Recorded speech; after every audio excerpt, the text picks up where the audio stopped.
Hello, my spooky friends. My name is Cassie. And I'm Caitlin. And welcome in to I'd Survive.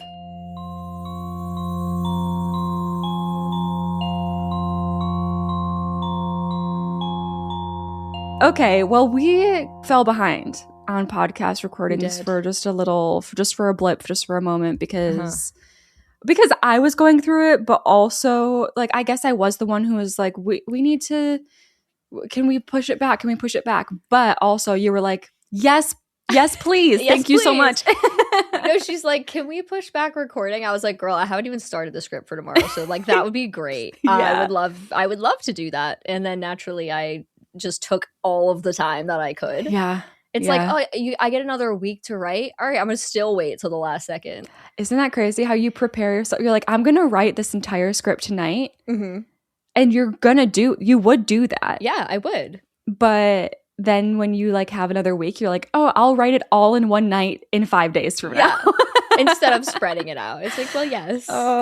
We have a lot to do. We're busy people. We have a lot in a good sense. There's so many things we want to do. There's so many things we're excited about, and trying to cram it all in sometimes is just like feels impossible. So since we were behind, we're recording this episode only 4 days after recording our last episode. So I'm not sure. Have you watched anything? Nothing. Not a thing have I watched. We're busy. And I don't think I've done like a single horror thing. Oh, I can talk about one quick thing. Mm-hmm. And I'm just curious if anyone on the Discord wants to like join in on this. I recently decided I wanted to start collecting cards in a trading card game.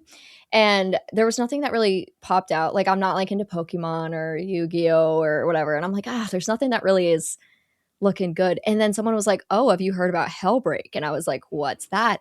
And it's a trading card game that comes out this fall featuring Universal horror characters. Mm-hmm. And I like looked at all of the sample stuff that's come out, and there's a lot of sneak peeks, and it's like Dracula, The Bride, Sleepy Hollow, Jaws, and like that's just what's come out so far, and not even come out. You can't buy them yet, but I'm like, now I'm hyped for that, and I am so looking forward to collecting those cards. And I'm just curious if anyone else has like heard about it, because it is in collaboration with Universal, so it's like a legit big project. But that's my exciting horror news. I wonder what that promo will look like. Like, what if, are you ahead of the curve right now, or are you at the head of like the promo? Do you know what I mean? No. Like, is the promo gonna be like hitting everyone in the face, every horror fan in the face come August? And you're ahead of it right now? Yes, I think so, because they just posted on their Instagram the other day that there was like news coming out soon. So I think there is like some people that just have heard the very little bit of it, and like I'm on their Discord and there's 130 people in there. So I introduced myself yesterday. I said, hi, I don't know anything about trading card games, but I like horror. And then they were all like, oh, we don't like horror movies. And I was like, okay. Cool. I will see myself out. I was like, all right, bye. They were like, we're here for the art. And I was like, okay, I love the art too. But that makes sense that like the art people are the ones who are like ahead of the game as well with that. That's funny. Right. But I'm really looking forward to it. And I'm trying to be like, hey, wink, wink, Hellbreak. Yes. I see you. Do you see me? Because I'm super hyped for this. And I would love to work with you. But that's cute. That's all I got on horror. So yeah, I have not watched anything either. However, I have chosen what my next movie reaction is going to be. Oh, I thought you were going to say podcast. And I was like, wait, you have? Oh, no. I have not even thought about that's going to be, which I need to soon. Do you? But I think you'll be happy to know that my next movie reaction is going to be for The Village. Yeah. Oh, my God.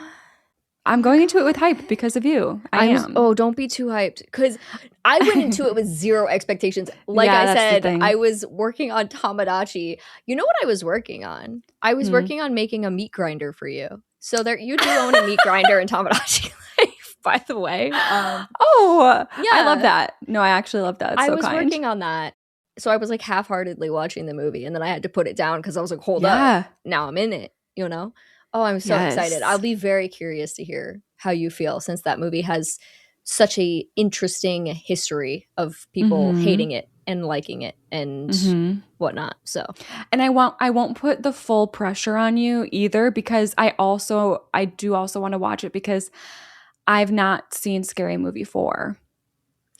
Oh, yes. So then I'm like, okay, I might as well watch that. And then when the new Scary Movie comes to streaming, I want to watch that too. So let me make sure. Because I know I've seen 5, hated it. And then I've seen 1 through 3, you know? Okay. Yeah. So and so since I want to watch the new one, I got to watch 4. So I got to watch The Village. Yeah. But I'm going into it hopeful because I know you really liked it. Yes, I did. Ooh, that's exciting. I think that'll probably be a good reaction too.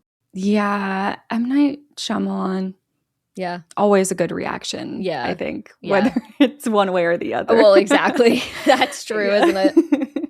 Okay. So Vacancy is a 2007 horror film starring. I know. More famously, 2007, you might know it as the year that High School Musical 2 came out. But yeah, obviously. Duh.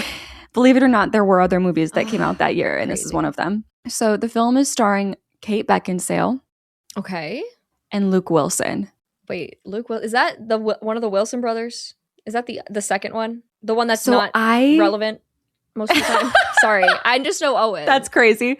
No, yeah, Owen I would consider, like, I'm more familiar with him, but Luke Wilson's face, like, is just as familiar to me. I don't know what he looks like.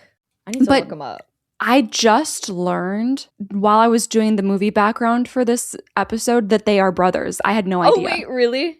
Yeah. I was on his wiki page. It was like, brother Owen Wilson. I was like, what? And then their voices sound so similar. Oh, they brothers, all right. Holy shit. I don't recognize him at all. You should. Why? What do I know? You know him from something. It's so niche. I know you've seen him in something. I see it, but what did he play in that movie? What? Who was he? Okay, let me do my movie background. I'm sorry. I'm just jumping in. I'm like over here on Wikipedia. I know. I went down a Wikipedia rabbit hole too. Well, and you know of Kate Beckinsale or the name or anything? No. She's huge, but she is like an action star girly. Oh, okay. So I've not seen her in anything, but I just know her name. Gotcha. That makes sense. Yeah, but then Luke Wilson, I have seen him in a lot of stuff, actually. I've seen him he had a stint on That 70s Show. Oh, okay. I saw him in Charlie's Angels. He's in Legally Blonde. And I wrote, perhaps most notably, his portrayal of the stab version of Billy in Scream 2. Oh! Yeah, you know that scene where, like, who plays Sydney? Is it Tori Spelling? I think it is. Oh, because it is. she makes a joke about that in like the first movie. Yes. So she like goes running down the hall, like, and they're like recreating that scene where they're fighting in the hallway. That's Luke Wilson being Billy. Oh my god. Okay. No, literally, it's like Scream 2, and I'm like, yeah. Huh? Okay, that makes sense. Yeah. Wow. All right. So I do know the guy. Yes, from his most notable work, as I said. Most important role, obviously. Yes. So anyways, the movie was directed by Nimrod Antal. The only other credits that I recognize him for are 2 episodes of Stranger Things. Okay. What? I know. Wait, he directed. What? He directed season 4, episodes 5 and 6, The Nina Project and The Dive. Are there big notable things in those episodes that you know of? Or probably, because they're like the penultimate ones to the final 2 episodes of the season. Season 4, where the Duffer Brothers step in, I think. One of my favorites. So. Yeah. So, cool. And he also directs a lot of action, which is probably like, I don't know his other stuff because I think it's also action, but I'm sure the Duffer Brothers were like, oh, like that, you know, we get heavy action in Stranger Things. So that's true. I'm guessing that's how he came on board. This movie had a classic theatrical release backed by Sony with a $19 million budget. Okay. And it brought in $35 million. So that's like very typical of like we did it horror movie. Yeah. You know? Okay, good job. Like, good job, team. So that's it. And I'm assuming that you know absolutely nothing about, you've not heard of it or know about this movie under the radar. But if you had to guess, based off the title, what do you think we're about to get into? Bates Motel 2.0. Sure. You know, yeah. That's motel horror. Motel or hotel, but more likely motel. Mm-hmm. Hotel horror, I think, is actually widely underutilized. Hotels can be interesting creepy. You say that. Why? No, it's okay. Don't worry about it. Your next episode? Maybe my next episode. Oh my gosh. Because you know what I was thinking of? The only time we've done hotel horror, I think, might be Stream. Oh, true. Oh, my baby. They just came out with a board game. There's a that's fun board game coming out. And I commented, I was like, no way. And they replied, they said, yes way. And I was like, can I have a copy? Yes. I'll send you a copy. I love it. Yes. Okay. Yeah. This one. Why did you laugh like that out of nowhere? Because I'm thinking about what we're about to get into. Oh, dear. I'm just thinking about this movie. This is like the type of movie that I would have seen in 2007 at a weekend by my dad's with my cousins. Pick it up at Family Video. Never heard of it. Looks spooky. Gonna watch it. It's all right. You know. Yeah. Is it R? Do you know? Oh, actually, I'm curious about that now. Yeah, it was rated R. All right. Mm-hmm. Okay. Interesting. So it is 1:30 in the morning. Mm. And our lead couple, David and Amy, are driving through some back roads. More specifically, David is driving and Amy is sleeping in the passenger seat. Okay. Passenger princesses unite. Wow, we said that at the same time. Yep. Mm-hmm. Yes, Period. we know the vibe. We know it. She's jerked awake suddenly when David swerves dramatically around a raccoon in the middle of the road. He apologizes. She's super disoriented. Apparently, she was just having a dream where David was like strangling her to death. Oh. Well, that's good. Right. This is very much pointedly reflective of the state of their relationship right now. So we're not a happy couple. Yeah, that makes sense. Yeah, might be on our last leg. Amy's confused looking around. She asks why they aren't on the interstate anymore. And David explains that there was a crash, so it was really backed up, and he decided to just avoid all that and go and take the back roads. Oh, that's a good idea. Yeah. She takes an apple out of her bag and starts eating it, but she has this thing where she doesn't bite into it because it hurts her teeth. Me? Really? I can't bite into fruits, but that's because it'll chip my tooth because I have a bad front tooth. Oh my gosh. Wait, so then you just cut it up and eat it in slices? Yeah, I can't really use my front tooth at all, like even with like very soft stuff, but I've cracked it on a rice cake once, so I'm very scared. Wow. Yeah, I'm very scared of using it. So I relate to Girly. That's wild. Yeah. I don't know. I guess she just in general has sensitive teeth. Yeah. I don't know what's going on. But she has like this little pocket knife that she carries around. And she's like cutting it away like slice by slice. Yep. So anyways, obviously she slices her hand. Well. You know, that's like what we're leading to here. I see. And this just annoys David. He's like, God, you need to just get over that and just take bites like everyone else. Yeah. If a man said that to me, I'd kick him out the car and take it. And I'd be like, okay, you can just walk like a man, sir. Yeah. It feels like anything they do is going to annoy each other. Like that's what we're setting up here. Ooh. We also find out during this car sequence that they are both grieving their son, Charlie. Oh, well, that is definitely something that tears people apart. Oh, yeah. Yeah. Absolutely. It definitely puts all of this into a new perspective. Sure. Seems like David's grief manifests into wanting to talk about him, whereas Amy's grief has her shut down, and then it's triggering for her to talk about him. So this that's also why they're very on edge. Anyways, of course, this sequence ends with them having some car trouble. I thought you were going to say having some sex. I was like, really? I was like, wow. In the back of the car. That would be very horror coded. It would be. That's why my brain went there. But car trouble is also, it makes sense. Yeah, maybe a little bit more sense. Maybe just given tad bit. Their relationship. Yeah. So the engine is sounding funny. It's making I feel like this is important for me to describe. Okay. Because of future questions I'll have to ask you. Oh. Like the car is driving, but ever since he swerved around the raccoon, all of a sudden, like the engine is making like a boop, boop, Okay. Like a concerning sound. Like, what is that? But like, we're still going. I'm going to tell you right now, I would not stop. I'd go where I'm going. Because I've done it many times. I drove all the way to Boston. I remember this. That was crazy. My tire was making a weird noise all the way to Boston, but I just went anyway. And then I got so you're surviving. Yeah, okay, good. Yeah. Can you hear that? What the fuck is that? That's someone with a weed whacker right outside my window. I was like, so that's awesome. It's like Texas Chainsaw Massacre outside your window. Like, what is this? There's a man in my neighborhood. He has a chainsaw sometimes. Okay. Goes a little crazy. That's all right. Just lock the door. It's fine. It matches the vibe. If you hear anything in the background, you guys, it's just the chainsaw. It's just local chainsaw man. Mm-hmm. Don't worry about it. Okay, so yeah, their engine starts making weird noises. So they pull over at the next shady gas station that they can find. Perfect.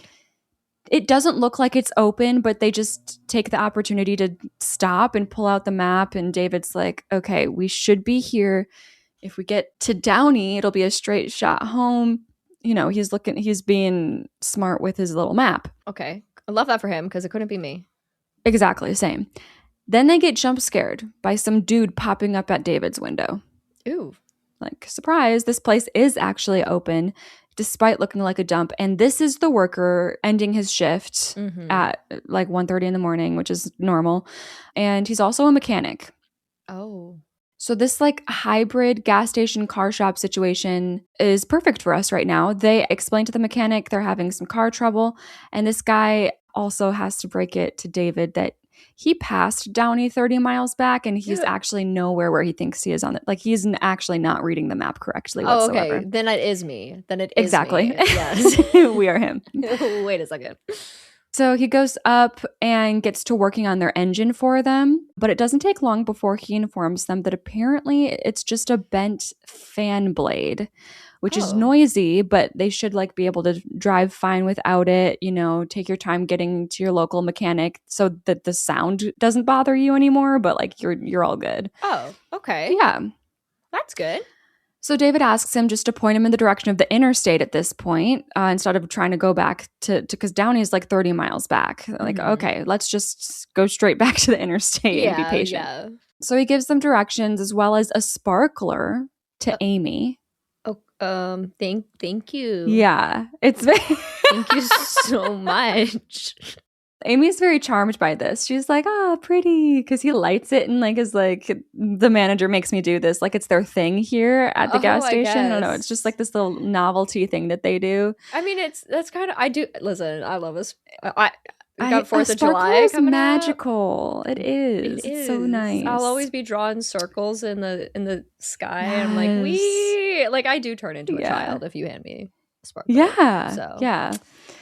So, yeah, we get it. We are her. We are him. We are her. Mm-hmm. And we're having fun with our sparkler. And off they go to find the interstate after, like, you know, taking his direction. Uh-huh. Well. They only make it a mile before their car breaks down completely. Oh, thank you, sir. Wait, what did he do? Oh. So through nonstop bickering, they end up deciding to walk back to the gas station that they just came from.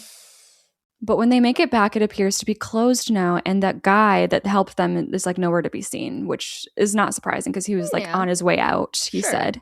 However, on the same lot as this gas station is a motel. Hey, let's go. Who would have guessed it? Pinewood Motel. So they walk over to that to see if they can find some help. And when they walk through its door, there's nobody at the front desk. It's open, you know, lights are on. Sure. But there's no one at the front desk.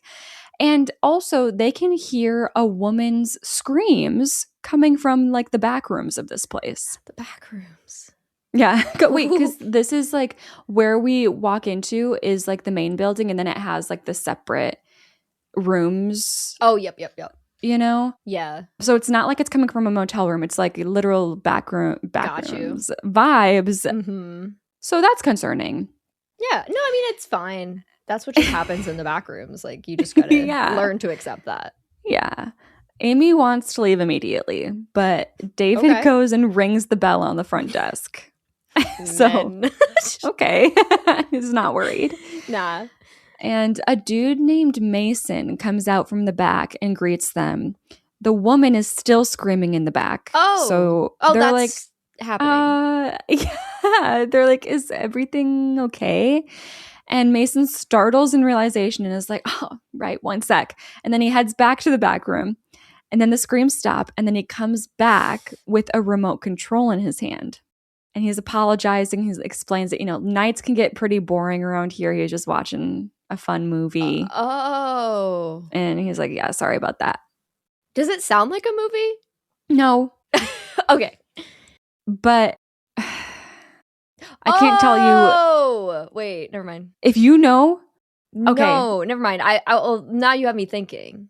Interesting. Lovely. I want you to be thinking. I would love to hear all your. What are you thinking? I'm just thinking like he's just lying. Just lying, and it's like right. There's actually somebody screaming, and he's just saying it was a movie. Okay. Convincingly with the remote in his hand. Right. Yeah. Right. I'm just saying that's a possibility. It is a possibility. It's what I assumed as well. Okay. But I'm just going to tell you that's not what's happening. Oh. So it's weird. So okay. Again, I'm over explaining because I want you to like kind of understand when it comes to the worksheet, like what you should take into account. Well, so it's not like super obviously like a real woman, but like it could be, but it could not be. Like I don't know. No, I think like that's always something I try to do where it's like that is the headspace I was in at this moment. Like that's what I try to do with the script. So the couple is like, right. Anyways. And they explain this whole situation that they've been through to this front desk guy. Sure. And Mason's like, yeah, that mechanic you talked to won't be back until morning. But hey, there is another car shop called Clark's about 20 miles east. So David asks if he has a phone that they could use to call this place and see if they can send someone out to help them. Sure. And Mason tells them that it's just the payphone outside that they have, but it only takes dimes. So David's like, that cool. Okay, that's fine. Here's $1. Can you give me 10 right. dimes? Yeah, sure. That works. And Mason does. So he counts out like 1, 2, like he takes his sweet ass time giving us some dimes. Okay. So we're like, okay, thank you. We're heading toward the door. And then Mason's like, oh, but yeah, so the thing is though, they're closed. I would that stuff pissed me off. Like, why'd you just watch me do that? Just be like, why are you wasting my time? That's horrible. Yeah. So of course this turns into our couple having no choice but to stay the night at this motel. Yeah. The other choice would be I get to walk back and sleep in the car. That's an option. I don't think I'd be able to sleep, truthfully. No. But I could just sit in a car. Yeah. They don't want to do either of these things. They're just pissed off. Yeah. Valid. But yeah, they do end up staying with the motel. So Mason gives them the key to room 4. He's very much like, it's the honeymoon suite. Oh. Thank you so much. That's great. And perfect. Off they go. And at first, it's your typical horrific motel room experience. Brown water, cockroaches, stains on the sheets. No, yes. I'm absolutely leaving at that point and going to my car. No, I would rather sit in the car. Yeah, I'm pulling an all-nighter and I'm sitting in the car because I don't want to be sleeping with cockroaches. Nope, I'm good. But then their motel room phone rings. And when Amy answers, there's nobody there. Very much, I wrote very much hash-slinging slasher vibes, if you know. Yes. And then there's a double knock at their motel door, but it's not a normal knock. It's like someone's pounding on their door as hard as possible, but they only do it like twice. Oh, yep. So it's not like a knock. Yeah. And then there's silence for like a beat, and then over and over again, the like pounding starts. Yikes. So David ends up just opening the door, which is crazy. But he just opens the door like, what the hell? But nobody's there. Oh, well, is it seem unnaturally quick for someone to move, or does it make sense? It makes enough sense. Okay. They're being quick about it, but it's possible. Okay. The phone rings again. What David, are we doing? I know. David answers this time, and once again, nobody's there. Okay. And now the pounding sounds against the door to the adjoining motel room. You know how you share doors, like a double door share? Hate that. Between rooms. Yeah. Now the pounding's coming from that. And David's just standing there staring at it. Like, actually, what's happening right now? This is annoying. Well, yes. And when it finally stops, the pounding, he goes, yeah. It's just like, can I help you? Exactly. Like, what do you want? Still no answer. Oh my God. So he opens the adjoining door to their side, which then reveals the second door to the next room. Mm-hmm. And he knocks back at them, starts pounding back, and then they knock in return. Bruh, but they I'm don't like, speak up. It's so annoying. No, I'd be like, can you not? So mad. Like, I'm not scared yet. No. I'm a little bit like in like a, I guess I'm scared anytime I leave my house and anything could happen. Right. And also like confrontation kind of scared. Yes, but not like I'm in a horror movie scared. Exactly. Yeah. So Amy and David are obviously concerned, but even more than that, they're confused because the only car that they saw in the parking lot was like a single truck that they assumed must belong to the manager. Right. So they thought they were like the only tenants staying here tonight. So David yells through the door at them to stop. You know, he's like putting on the tough guy front, telling them it's too late for this shit. Like, just leave it be. I mean, obviously, yes. No, he's so right. He's so right for that. This person doesn't care, and they start banging on their side of the door louder and like more frantically than ever. Why? Like, this door is literally shaking on its hinges. What are we doing? Exactly. Like, it's just like annoying. It's giving like middle school prank. Exactly. That's the vibe. It does feel like that. Yeah. So Amy closes the door on their side back up and locks it and just tells David to stop talking, like stop interacting. Yeah. Let it be. Ignore it. And he rolls his eyes and is like, I'm just trying to figure out what they're doing. Like, what is going on? Mm-hmm. Then a normal 3-beat knock sounds at their main door. Okay. He looks through the peephole this time. Still nobody there. Oh. He slides on the chain lock and then opens the door, peering through the crack. Mm-hmm. And again, we get banging on the adjoining door to their right from the next room. Shut up. So annoying. Oh my God. Bring back the prank bros. Oh, no. Because at least their pranks were smart. They like, were. this is what is this for? You scarred me with that Instagram post. It's so good. I what literally do you mean swiped you don't over. like it? I was like, oh, this is awful. Okay, thank you. Yeah, it's good. Amy says she's going to call the manager from the motel phone and tell him that like someone's bothering them and tell him to deal with it. Mm-hmm. But the phone isn't working. Like, she can't make outgoing calls. Okay, he also said they didn't have a phone. Yeah, like, they were like, the only phone we have is in the parking lot. Interesting. Okay. Weird. So David's like, I'm done. I'm not putting up with this. He leaves the room and stomps to the front door of the next room over. And he starts banging on it and yelling out, like asking, what's your problem? Demanding that he open the door. And all he gets in response is 2 slow knocks. Okay, right. He's over it. Yeah. I mean, I was over it the first time it happened. Yeah. And he tells Amy to lock herself into their room while he goes to the front desk to talk to the manager. Sure. So Manager Mason is very confused when David tells him what's happening. Mm-hmm.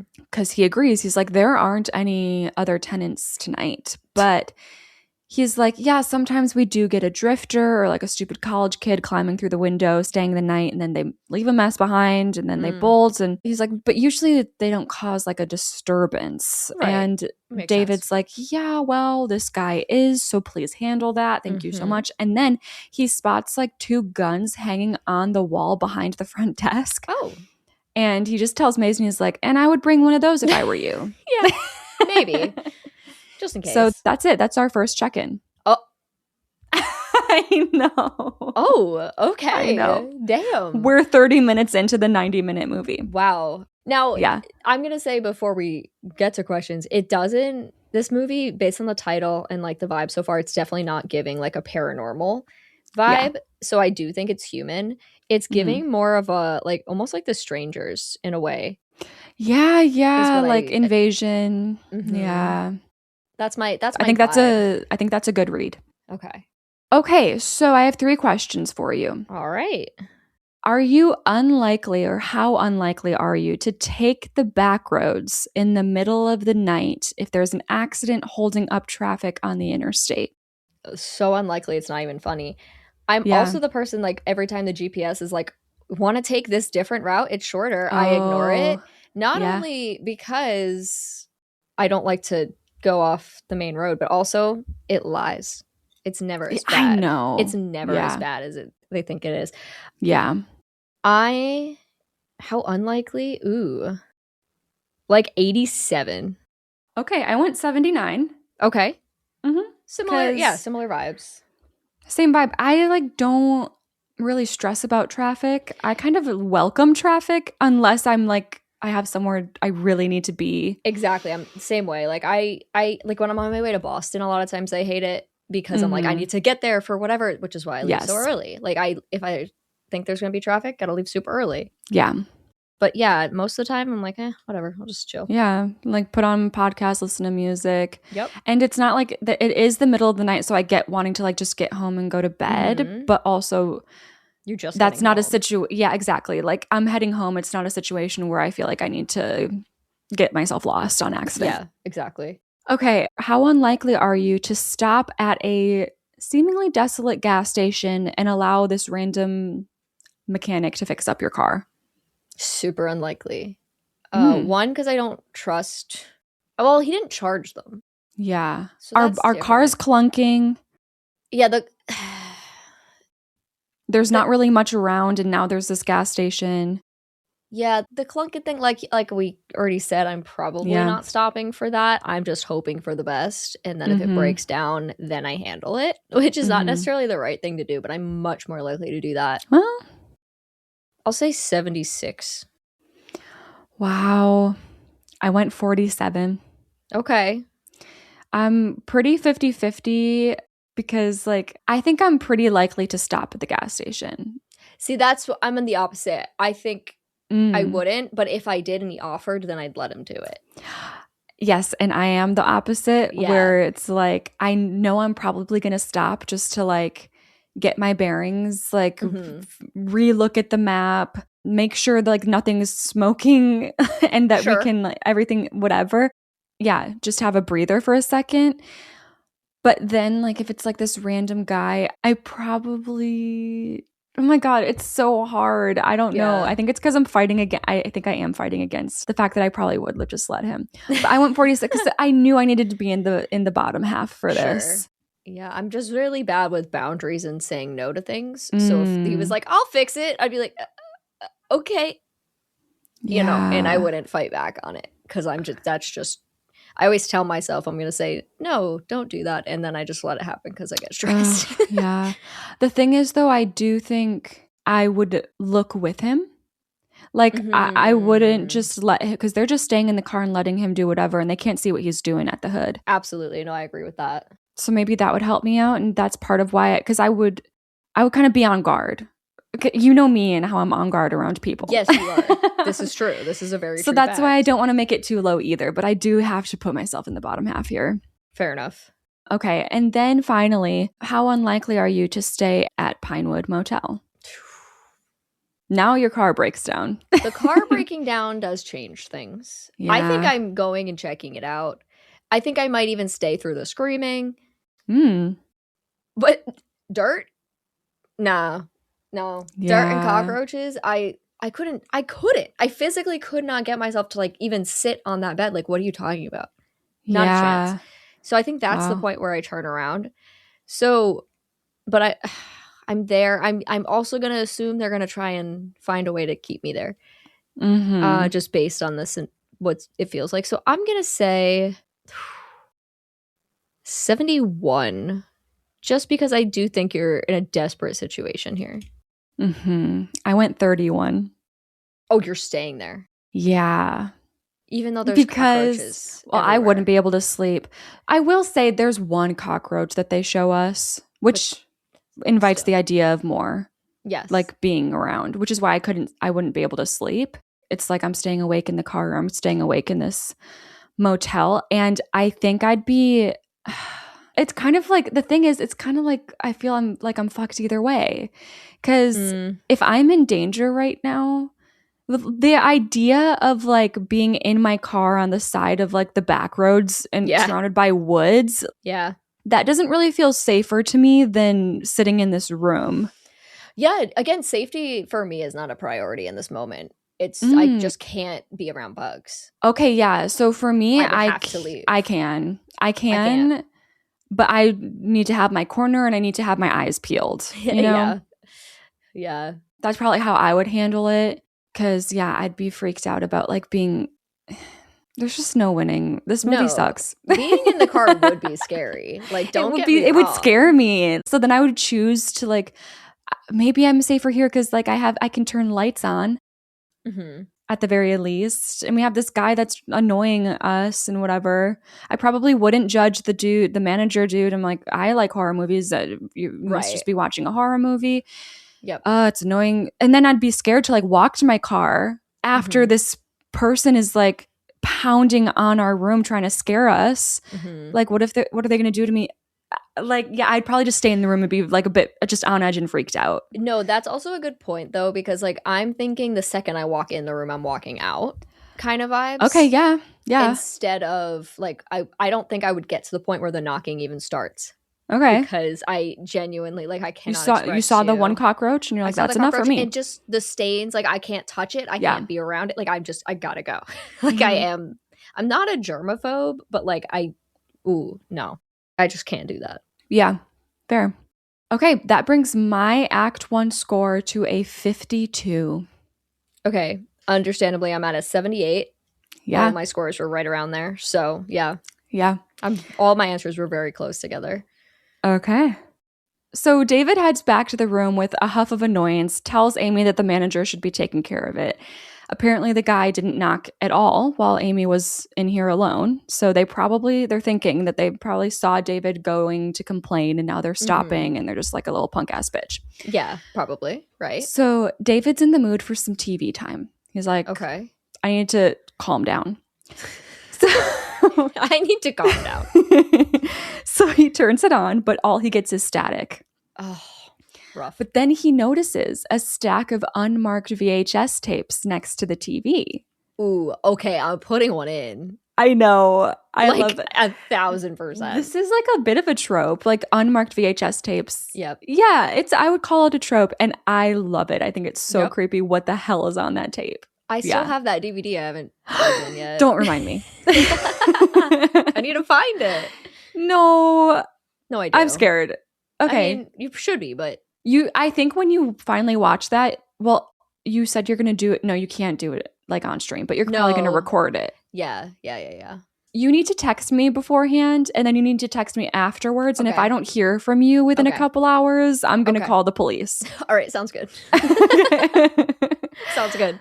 Okay, so he sees these VHS tapes. He's going to gamble on a movie. So he puts one of the tapes in. And what do you think it is? My first place I go is like an old ass sex tape, just because that's vintage. A very common thing. Okay. So it's a snuff film. Okay. He's seeing a couple being brutally murdered in the same exact room that he is in with Amy right now. Uh-oh. Really good. That's so scary. That's actually crazy. Yeah. No, I really I don't mean to say I like that, but I appreciate that. Something that it's hard to scare me these days. True. In horror. And this is something where I'm like, oh my God. You know? Yeah, the way your heart would like just sink. Oh my God. Yeah. So they both realize this and they start freaking out. And now is when they start clocking the cameras in the vents and in like other inconspicuous spots around the room. Yeah. Oh, so they know you just watched that too, and they know you're figuring it out, so you're screwed at this point. Yeah. And then the power is cut. Oh, good. The banging starts up again on both doors.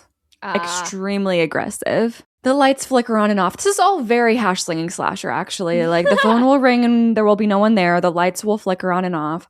Yep. And then we just cower in a corner and panic. Like, whoa, what are we supposed to do right now? Yeah.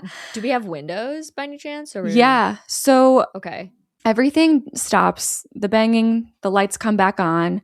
Sure. They run to the bathroom because there's a window in there. Okay. Gotcha. And they want to obviously climb out this window, but it's nailed shut now that they really pay attention.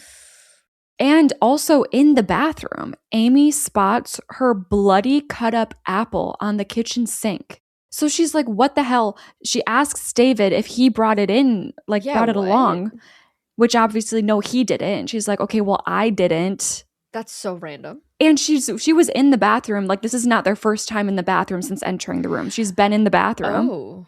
So she's like, how did this get here? Yeah. Yikes. So we're just very overwhelmed and scared and confused. David checks the shower. Like, is someone in here right now? Mm-hmm. No one is there. So they don't know how the apple got in here. Are the nails on the, like, are they from the inside or the outside of the window? Okay. Yeah. Interesting. Yeah. So David's plan now, like, what is your plan? Can you break the window? That'd be my first thought. Okay. The thing about the window, we are going to return to this. Not a bad thought, but it's a really small. Okay. That's fair. Actually, you could probably fit through it. I think that'd be the thing that I would try. Yeah. But outside of that, like, I'm not. I know. Equip yourself with weapons and go out the door. I mean, I don't know. I don't know. Even with the window, I'd be scared. I mean, there's nothing else to do, but it's so scary even that, because I'm like, oh yeah, this is all planned. Yep. They aren't going to let me escape through the window. Right. It would be really scary to, like, that is like my biggest fear is the chase. The chase. Yes. That gives me the most anxiety out of anything. Do you get nightmares like that? Oh yeah. Being chased is like my number one nightmare. And I am always in slow motion. That is 100% Yes. true. Yes. So, yep. That's always fun. David's plan now is he wants to just leave out the front door and like book it to the trees and just run like hell and hope that they don't catch up. Like, I can't judge him for this. No, it doesn't sound the most promising, but what else? It does, exactly. Like, I'm not mad about that plan. It's actually probably better than the window, because the window causes extreme amount of noise. True, yeah. And you're going to be like getting out of it awkwardly. Yeah. So they probably would give them more time to like grab you. Mm-hmm. So yeah, they open up their check the people. No one's there. Yep. They open up their door. No one's there. They step outside, and at first they like walk hesitantly, like looking around, before that then it turns to a jog, and then they're running across this motel parking lot. Okay. But before they can make it into the woods, a guy in a mask steps out from the trees, and they have to then change direction. The strangers. Okay. Yeah. When did strangers come out, actually? Around the same time, I think. Oh my gosh. I think it was. I'm going to look this up on my phone really quick, because I'm. Yeah. Why am I thinking it might be the same year? I feel like it was like 06. Okay. No, not the Strangers Chapter 1. Absolutely anything but that. Oh, 2008. Oh, wow. After. That's very interesting. That is interesting. Okay, so they got to change direction. This guy's now coming out the woods at them. Yes. They keep it running, but they change direction. But literally, like, basically what's happening here is every direction they take, there's a new person. Like, they're just being cornered. So it's more than two.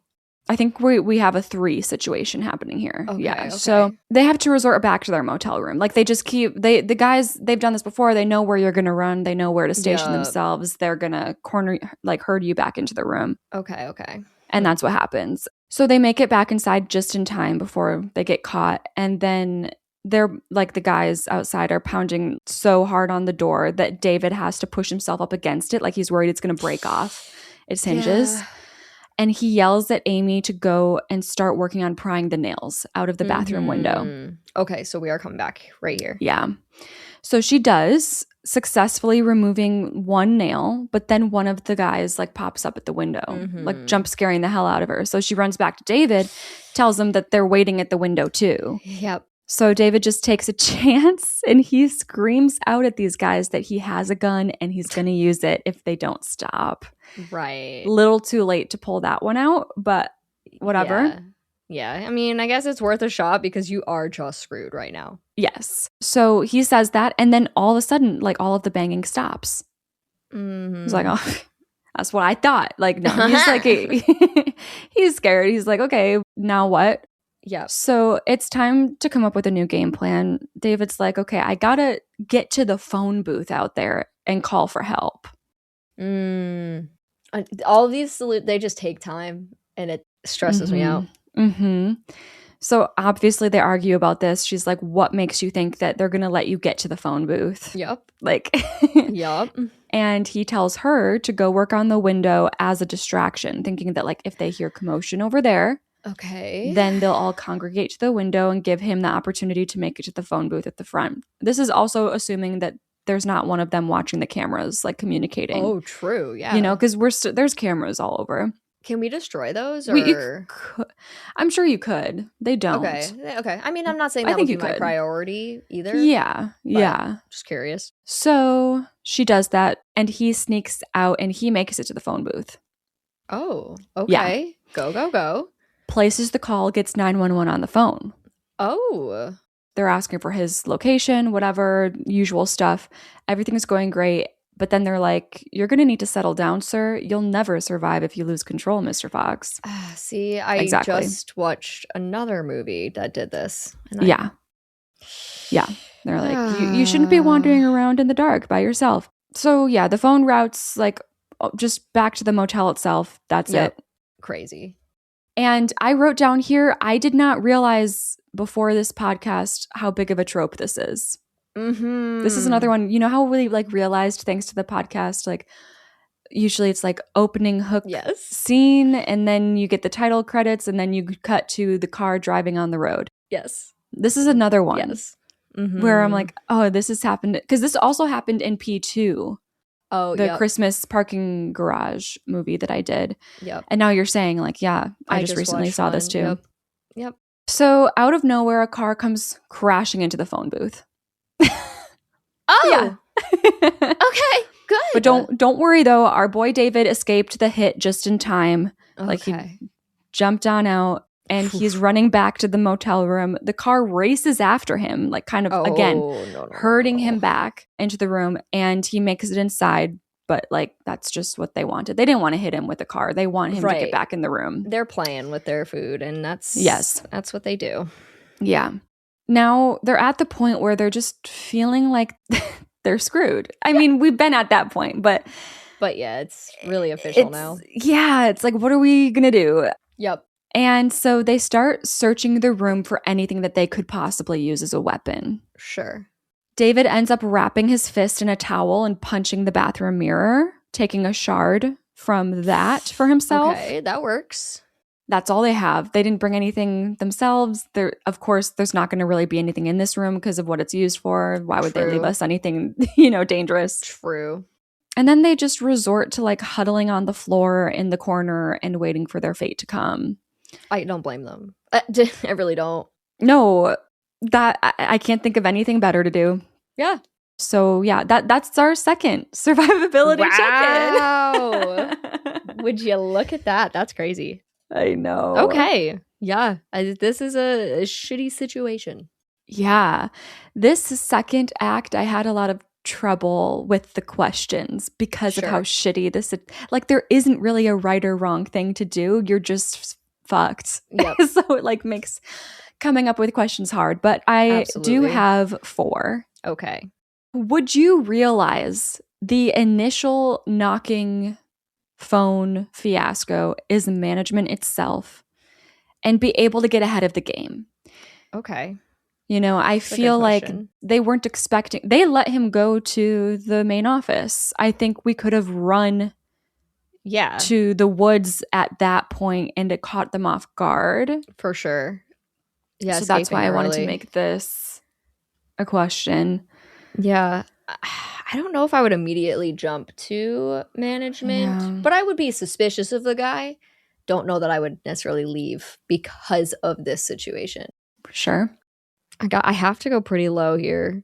Mm-hmm. I'm going to say 34. Yeah, I went 25. Yeah, because it's like I would be like weirded out by it, but I wouldn't be like, well, it's We definitely gotta this get guy. out. Gotta go. Yeah, I agree. And I feel like even if I was at the point where I was like, we gotta go, I would just probably like walk. Like I wouldn't be running for my life. And I feel like you need the advantage of like sprinting. True. To get away. Because if you just like are trying to, you start walking back to your car, like, fuck this place, they're gonna get you. You know? Yeah, that's true. So that sucks. Okay. Would you realize that the phone booth is going to be a dead end? No. Yeah. You would try for the phone booth. Yeah, if the opportunity presented itself, why wouldn't I? Yeah. I'm asking this one because they did take a chance. He could have just been killed by that car. Right. But he did get out of there in time. So this is like basically me asking, would you end up in that phone booth as well? So if you know the phone booth is no use, you're going high because you're not going to try it. Right. I'm definitely going low. Yeah. The only question I have is, am I going to account for like, would I move out of the way of the car or not worry about that at all? I think the car thing is like, don't worry about it. Okay. Gotcha. You might not. Okay. So am I in the phone booth? Yeah. 9%? Yeah. Yeah. Why wouldn't I? Yeah, I went 14. Yeah. It's weird because when I was telling my boyfriend, Corey, about this, I was like asking him these questions out of context. Oh, sure. And I was just like, yeah, these creepy things are happening. You're realizing the people here running it are like trying to kill you. Do you try to get to the phone booth? He's like, obviously, he's like, no, the phone booth is just going to probably wire back to the hotel. And I was like, okay, you don't watch horror movies. Like, where is this coming from? Yeah, right. Like, how do you know that? Yeah, I mean, it's probably, he's probably, yeah, he's just got a bigger brain than me. Right, I'm sorry. Right. Like, I'm just like, yeah, sure, 911. I mean, same. No, especially because they gave us the dimes before. Yeah.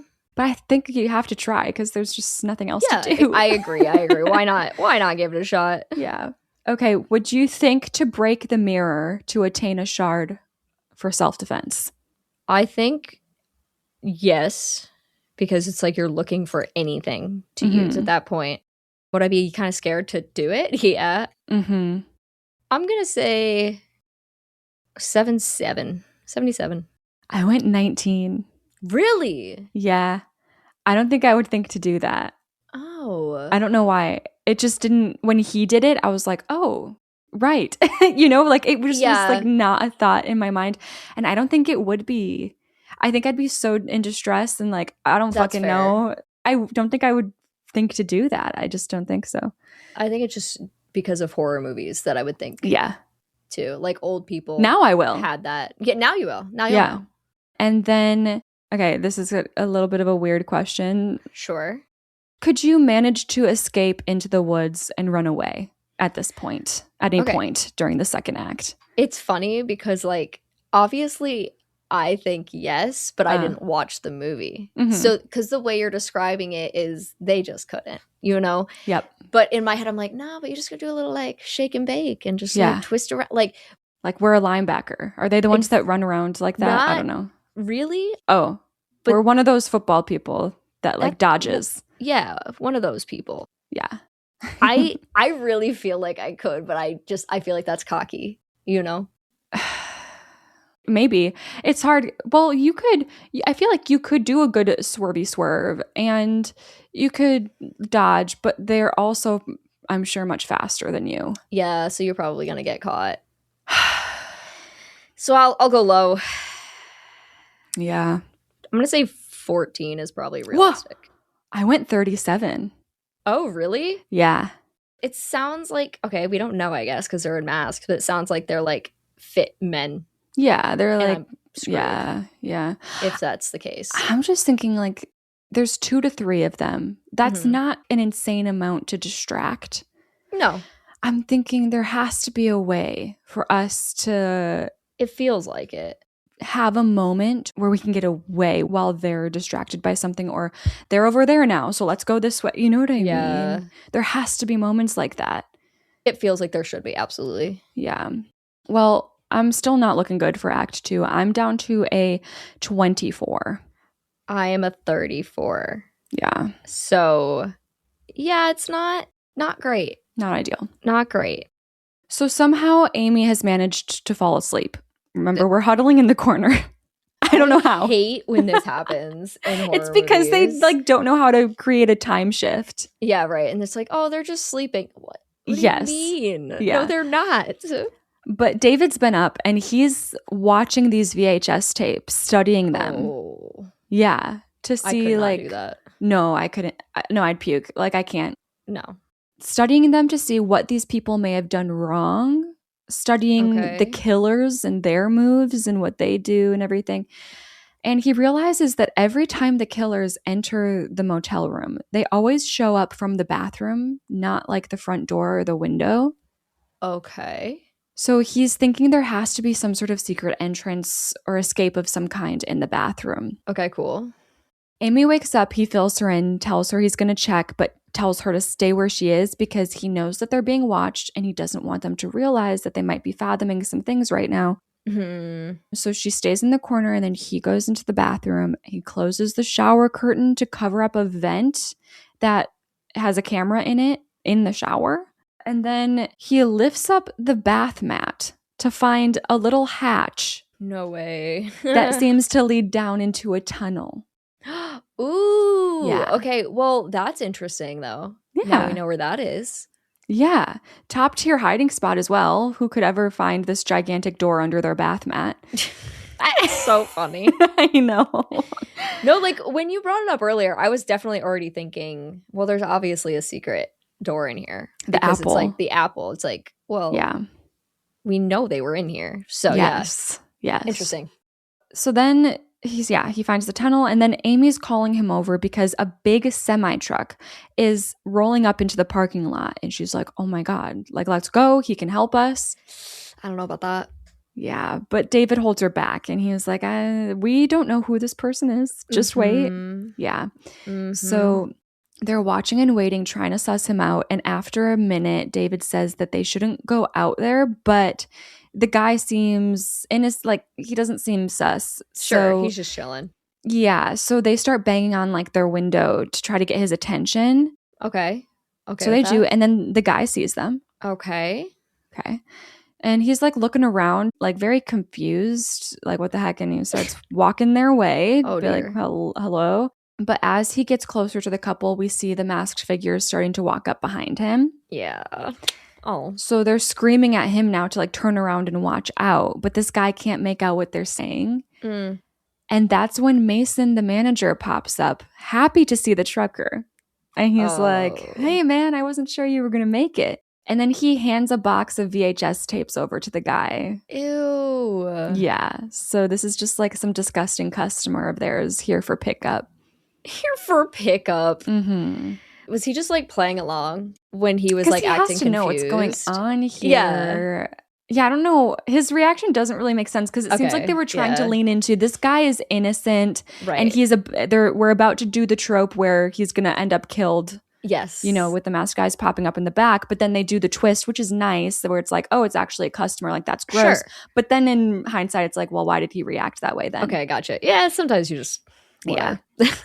So David pulls Amy over to the bathroom and they drop down into the sketchy tunnel, which, by the way, has a string of light bulbs along the whole thing, like lighting the way. Very nice and convenient for our movie. Yes. Love it. And now this tunnel sequence is pretty long because they're really like playing into Amy's claustrophobia happening here. Sure. But then it gets worse because there are rats. And there's so many. I'm talking like maybe 50 rats. Like we're wading through the rats trying to get through this tunnel. Are we like prone? Like what's the, like, are we crawling on our tummy? Oh, I didn't even explain that. Yeah, it's like small. Like that's why she's like so claustrophobic. You got to crawl the whole time. Yeah, it's rough. That's rough. Yeah. So eventually they make it to the end of the tunnel. There's an entrance. He pushes up this trap door on the ceiling of the tunnel. I'd be so scared to do that, but yeah. I know. I would be so fucking scared.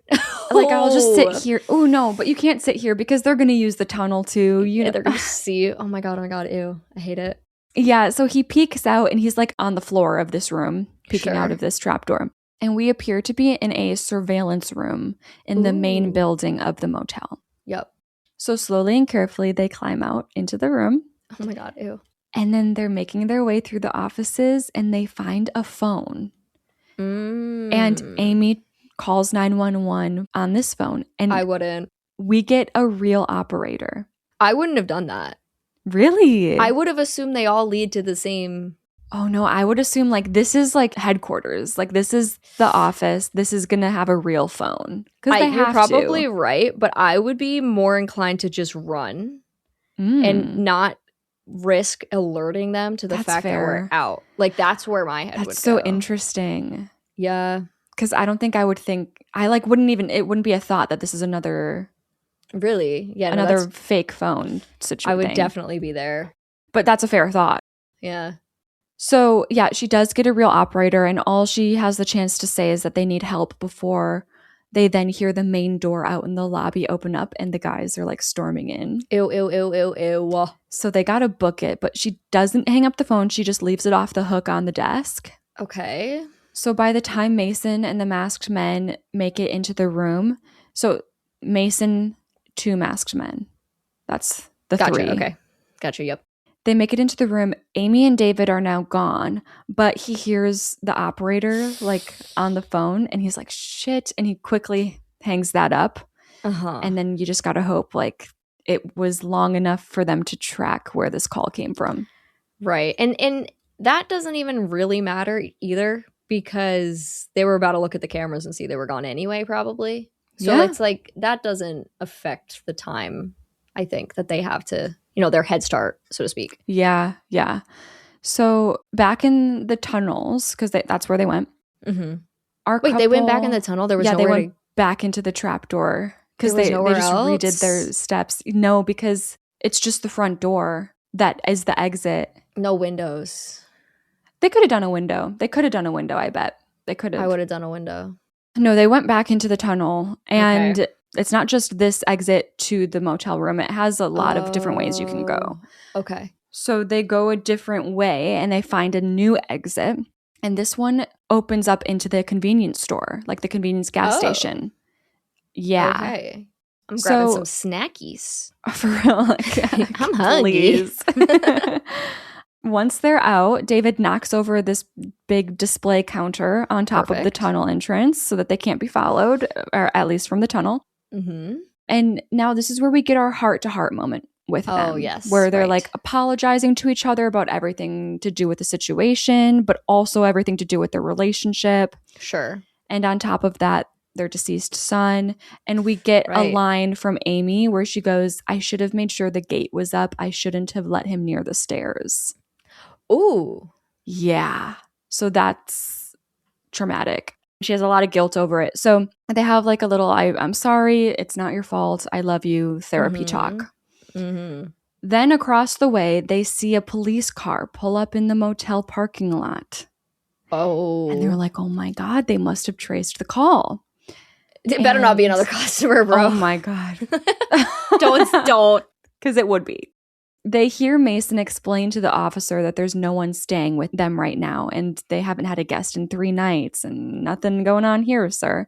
And they don't listen to him because that would be incredibly stupid. So the officer asks Mason to show him around.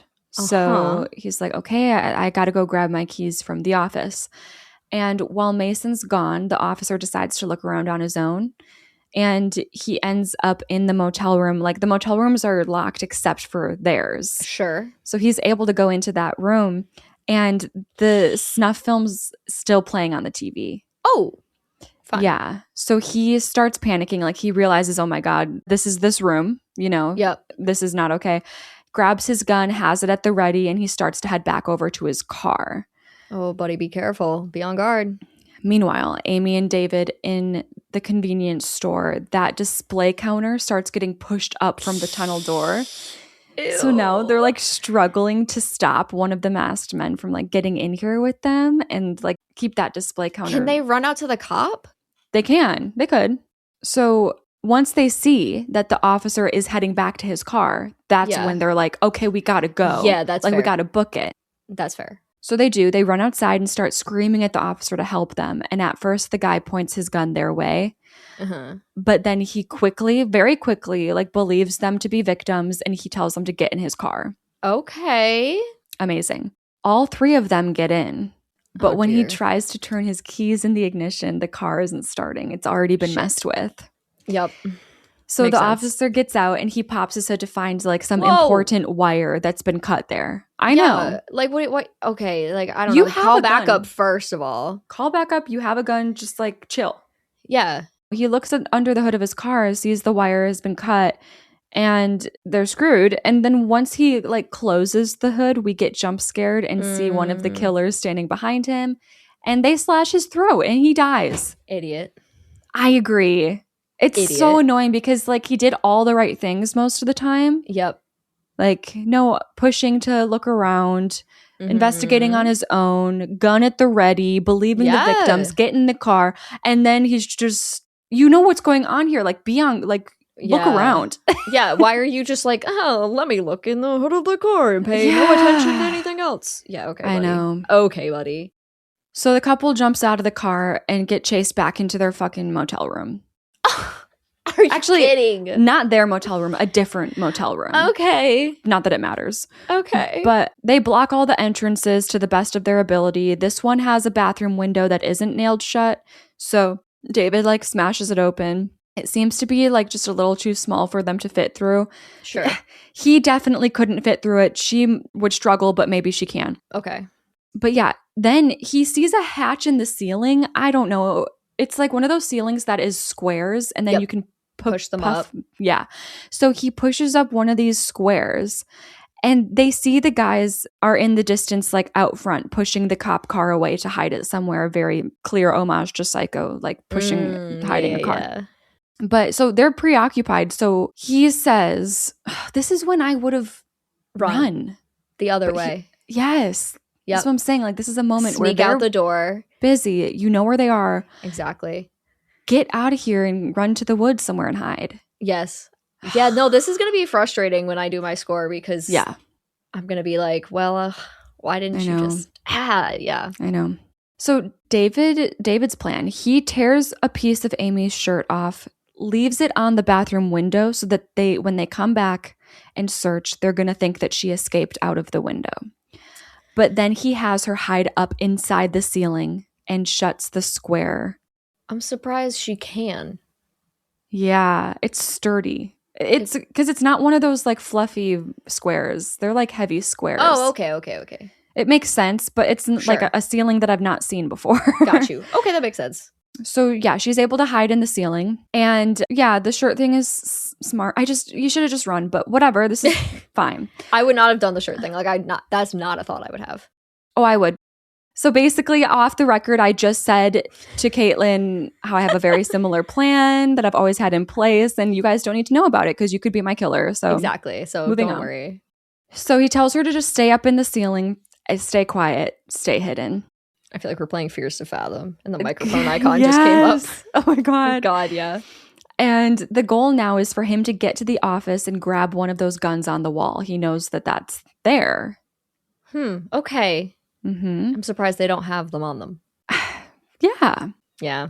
Unfortunately, as soon as David steps outside of this room, a masked man is stabbing him in the stomach. Oh. Yes. Oh. So he's fucked up. He's trying to crawl away as Mason enters with his video camera pointed at him, just like slowly walking next to him and recording, you know. And David slumps to the ground. He can't fight anymore. He's bleeding out. He passes out and is left to die. Oh. Yeah. Okay, bye, I guess. He's in bad shape. Mason stops recording and is like, all right, time to kill the woman. Let's get her. And they walk into the bathroom and find her shirt torn on the broken window. Mm-hmm. And Mason's pissed and he orders his men to go out and find her. Okay. It's morning now, so I don't know how much time has passed, but okay. The men have cleared out and are searching for her, and she decides it might be safe now to climb down out of her hiding spot. I'm so scared. David is face down, passed out, or dead, we don't know, on the welcome mat of this room. Like, he'd continued to army crawl after where we saw him last, but now he's out. She is army crawling toward him, staying low, staying quiet, toward the exit, but then a masked man steps out over her shoulder at the back of the room, because they're everywhere. There's only 2 of them. There's 3, well, 3 if you count Mason, but they're everywhere. Yep. She clocks this, she hears him, and so she just stands up and she starts running. Okay. She makes it to their car that the men have like hidden on the lot at the side or whatever. And for some reason, there's a screwdriver stuck in the ignition, so it takes a couple tries turning it. Okay. But eventually the car revs to life. I guess that's something you can do because they didn't have the keys. So what is it called? Not jump start. There's another word for it. I don't know the word. Yeah, I don't know what it is, but I got interesting. You. The car revs to life. Unfortunately, we do have a masked man running full speed at the car, and he jumps on top of it and crashes through the roof window. Oh. Like head first. What? Why? So like, why did he do that? She starts driving and she's swerving all over the place as half of his body is reaching in the air. Yes. What is happening? Half of his body is in the car, like trying to reach at her, stop her, and his legs are just hanging out, twisting to and fro. And I said, it's a really fun and very silly stunt. Yes, I can feel that. Anyways, she ends up driving into the motel, like crashing into the motel. Okay. And just as she does, another masked man comes running out of the room. So she's going to crash. So she crashes into him and the motel. Good. And through the wall, but then it stops against the opposite wall, pinning the man against the far wall of the motel. I don't know if this is making sense at all. It's I don't know so why much she sense. can crash through one wall, but she doesn't crash through the other. I guess you're slowed down by the first crash. Yeah, period. Yeah. So she pins this man up against a wall and kills him. Good. And hey, we actually get 2 birds with 1 stone here, because when she's able to collect herself, she looks to her right and sees the man hanging through the car's roof is most definitely dead thanks to the crash as well. He's like, nice. The crash has killed them both, and she's completely fine. Good for her. So that's perfect. She starts running again. We know Mason's still around here somewhere. She flees the scene just as he arrives from the opposite direction and finds his 2 men killed. Oh. Meanwhile, Gurley runs for the lobby and she sees that gun on the wall. Oh. So she's on her tippy toes, trying to reach and grab it, when a wire suddenly snakes its way around her throat from behind her. And she's pulled back. Dude, I'm just like, you know what? You already know what I'm going to say, people of the internet / podcast world. I'm running. Yeah. I am not first of all, I'm not getting in the car. Second of all, I'm not trying to go for the gun. I'm just out. I'm just gone. Yeah. Like, anything that's going to stall my ability to run away, it's just not happening. Because you can go, run, hide, slowly make your way far away to the edge of the road, wait for a car. Yeah, anything but stopping. Oh my God, I'm stressed. So she did manage to grab the gun, though, at the last second as she's pulled back. But he knocks it out of her hand and it falls to the floor. Okay, yep. As he's choking her out. He pulls her toward a back room and throws her down onto the ground, continuing to strangle her, but Gurley's got nails and she uses them, scratches his face. No. That's enough for him to let up with the rope, and she crawls backwards out of his grasp as he throws a temper tantrum, grabbing his face. He's like, you bitch, what are you know? Oh. And he turns on her again, leans down over her on the ground, starts punching her over and over and over. Yikes. She's screaming out. Once he's done, he grabs the telephone wire in here connected to the only phone that works and stuffs it in his pocket. Oh, I thought he was going to strangle her with it, but no, he just... No, he's like, I got to take care of this. Yeah. And then he grabs his camcorder before grabbing Amy by her hair and dragging her back out into the room where there's more light. You know, he's got to have good light for his camcorder. Good lighting. We know about that. Oh, yeah. We sure do. He starts recording and he's slapping her around and screaming in her face. Like, look at me. Look at the camera. Look at me. Ew. Girl is disoriented. He's yelling at her over and over. Her head keeps lolling to the side like she can't even understand what he's saying. Yep. But eventually she musters up a scream and she screams out, "Fuck you," and kicks him in the crotch. Oh, okay. He hunches over in pain as she starts to crawl and then run out of the room. But he's on her immediately, tackling her against the counter. This is one of those movies. But then he grabs her, he keeps throwing her around, but he makes the mistake of throwing her down to the ground where the gun ended up before. When he slapped it out of her hand. Oopsies. So she grabs that gun, she turns and shoots Mason 3 times until he dies. Period. Yep. Okay. Because Amy is a final girl. I can see that, and we love her for that. Yeah.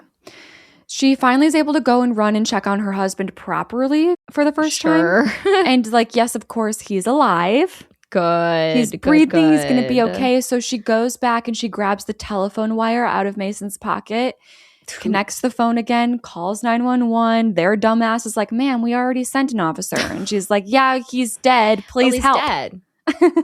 Did you think anything when maybe he didn't like report back? I don't know. Right. Isn't that like a thing you guys are supposed to pay attention to? I don't know. For real.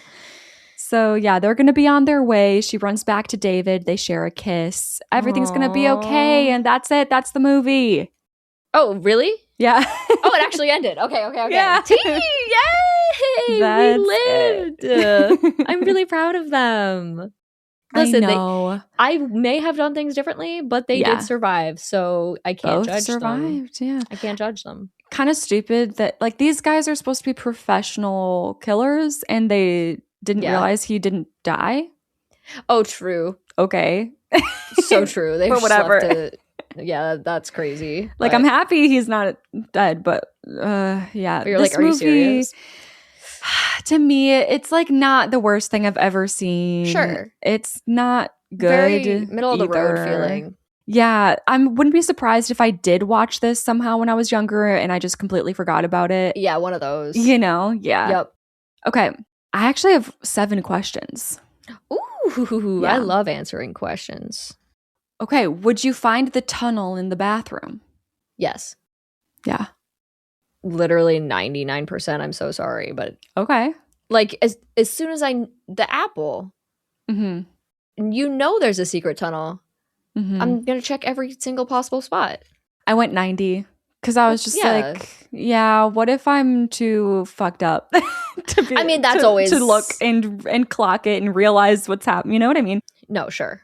But yeah, same energy. Yep. Could you evade the killers through the tunnel system and make that call to 911? Could I? Yes. Would I? No, but that doesn't really matter. I mean, like, I'm a little bit claustrophobic, and yeah, it would be gross, but this is a situation where, like, I'm going to suck it up, and I'm going to deal with that. Like, my life is on the line. The rats, bro. I could deal with the rats. I'd rather a rat than any form of bug. Like, I just... I don't like either. I mean, I don't love rats, but bro, the way I hate bugs, it should be studied. Yeah. I'm going to say like 88. I went like 95. Okay, I was going to say there's really no reason why you shouldn't be able to. Yeah, I think I can stay quiet. We can make it to the exit. We can find the phone. Like, we can do that. Yeah. They're not paying attention right now. No. Okay. As the officer, how likely are you to avoid murder? Oh my God. Ugh. I know. He's really smart, like you said, up to that one point. Yeah. I'm going to go 81. I went 78. Perfect. Because, like, I'm probably just locking the car. Also, don't police cars have, like, bars on the windows and stuff? Not necessarily the front door. Not necessarily the front, though. Yeah. I don't know if they have any kind of reinforcement. I don't know. Extra reinforcements, yeah. But I would immediately call back up.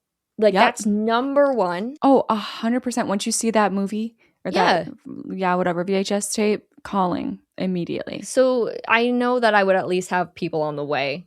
And then that 20% is, do I make it until it's so stupid back? Looking under the hood. Because do you think you have the time to fix your car right now? Yeah, like, also, who cares? Like, what do you... Yeah.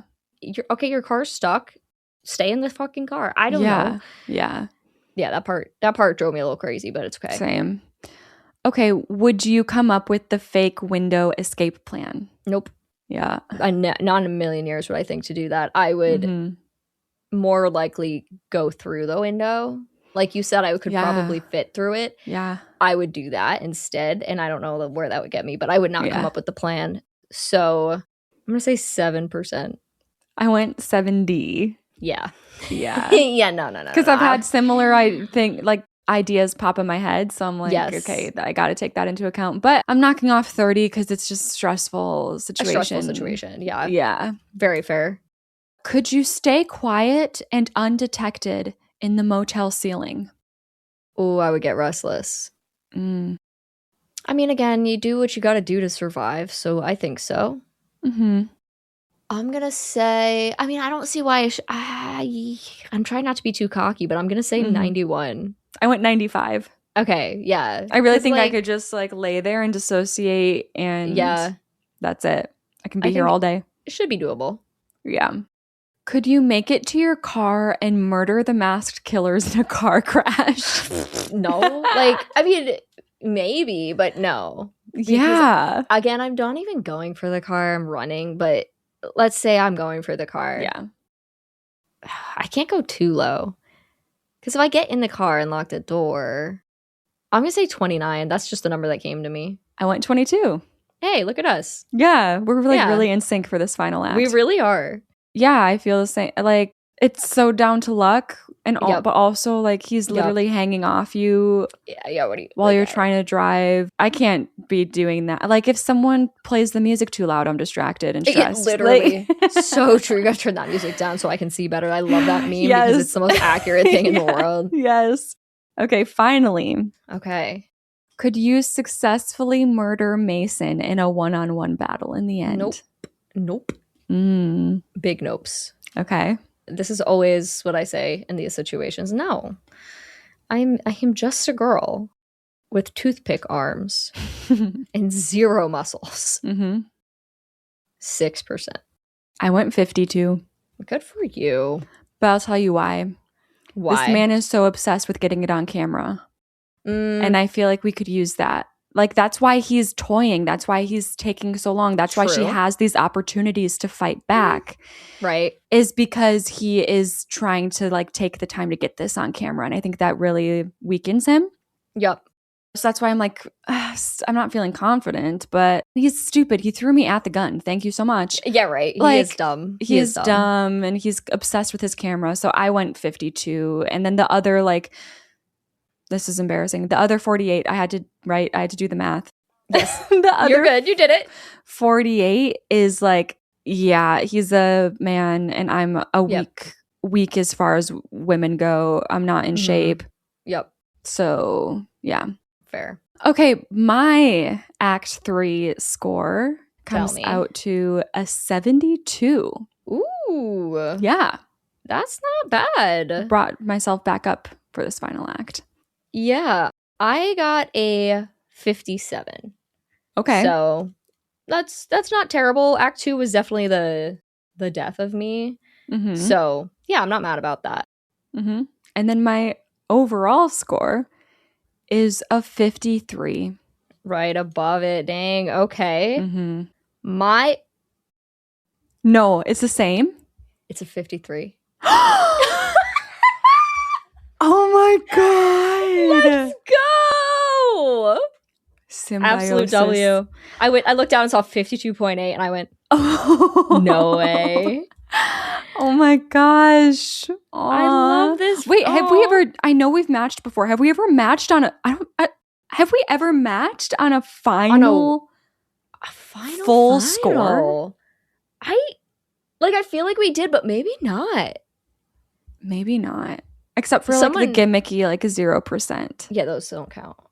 Yeah. But I'm surprised by that. What were your scores again? Like for each act? Yeah. 52, 24, 72. It's because of the third act, yeah. Because I was much lower and that weighs more, even though I was much higher on the other two. Right, yeah. Interesting. Wow. Perfect. And I think 53 represents this movie well. Once you're in the situation, there's not much you can do. Yeah. But hope for the best and take a chance and see if it works. Yeah. And that's that. And because these guys are stupid idiots, I'm happy that we're like at 53 instead of 47. You know, I'm happy we're just in the top half because these guys like think they're doing something. Yeah. But they're just stupid. Yeah. Yeah. So that's that. You guys can check us out on Instagram at I'd Survive Podcast. That is linked in the description of this episode.